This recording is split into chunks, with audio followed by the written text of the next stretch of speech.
In this video, you're going to learn the parts of the guitar or baritone ukulele.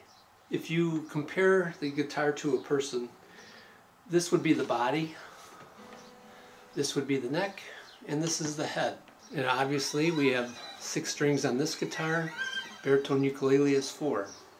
These are steel strings, the classical guitar or baritone ukulele will be nylon strings. On the back or the side of the head are the tuners or tuning keys. On the front you can see the post of the tuning keys. And there's a hole that goes through there and the string is wrapped around it and it travels down to this part. This white piece is called a nut. And there's 6 grooves for each string on a guitar, and it travels down to this black piece here called the bridge. This white piece here is called the saddle, and the strings sit on the saddle kind of like a horse, and the ends of the string are placed into these holes in the bridge, and they are secured by the bridge pins. So the neck of the guitar is actually on the back side. On the front side is a thin piece of wood that's glued down called the fretboard. And there's grooves cut in, and then pieces of wire are hammered into place at certain intervals or lengths. And these wires are called fret wires or just frets. And they create a box. Sometimes those are referred to as the frets. So this would be my first fret, second fret, third fret. Notice on the fretboard, most of them will have some type of inlay. This is kind of fancy, and it's usually at set frets, so it'll help you remember where you're at on the guitar. So for instance, mine's on 1, 3, 5, 7, 9, and 12, and it keeps going. A lot of guitars it's only just a little circle or a little dot. And I also do have some dots on the side so I can see where I'm at. And notice over there's a double dot, that means I'm at the 12th fret. On most well-built guitars, they will come with a truss rod, which travels up the length of the neck, and you can see over there where you can adjust it. If you have an Allen wrench, you can tighten or loosen that rod, and it will change the bend in the neck.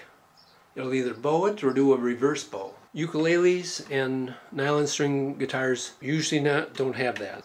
This is the sound hole. And this doesn't exactly make let the sound come out. If you covered it, you would still hear sound, because the way the sound is created is the string vibrates and it's transmitted from the bridge to this top plate, and it reverberates in this hollow chamber that's been created. You'll also notice on like violins or electric guitars, some of them come with what's called F-holes. This brownish blackish piece here is called a pick guard. Most guitars come with it, because if you're using a pick and you follow through, they don't want you scratching your guitar. It'll just scratch that little pick guard. This decorative finish around here is called a rosette. You see that more prominent on the classical nylon string guitars. On the back of a lot of guitars you'll see a button here. It's called the strap button, and this is how you put your strap on. It makes it easier for you to hold the guitar. This one usually doesn't come with the guitar. Sometimes you have to have it specially put on, but I would strongly recommend it because it makes it easier for you to hold your guitar in place. This is my parlor guitar, and the only difference on this one basically is that this comes with a tail piece, and that's where the strings are attached. So here's a steel string, and you can see there's like a little ball on the end of it. So this just fits on the inside of that, and the string's pulled up and tightened on the post. You may see tail pieces on electric guitars too. Okay, here's a baritone ukulele. Pretty much the same. This has what's called a little cutaway. Lets me get those frets up a little bit higher. This is obviously 4-string, it's nylon strings, and different system for securing those strings. I'm not even sure how those are secured. It's from the inside somehow. Notice no pick guard, because ukulele players usually just strum with their fingers, so they don't worry about the pick. This is a nylon string or classical guitar. The thing you'll notice difference here is that the posts are different. They have a different way of wrapping the strings around. And you'll notice down here by the bridge, the end fits through a hole and you have to tie them in place. And that's common with a lot of ukuleles too. No pick guard because they're using fingers, and you got a really cool rosette. Also, no fret markers, so it's a little tougher to know where you're at on that. And like I said before, no strap buttons. Okay, so here's a hollow body electric guitar. Some differences: it's got the F holes, and it does have a hollow chamber in there where the sound can reverberate a bit. Sometimes it causes feedback. A lot of the more common electric guitars are solid body, means just a solid piece of wood.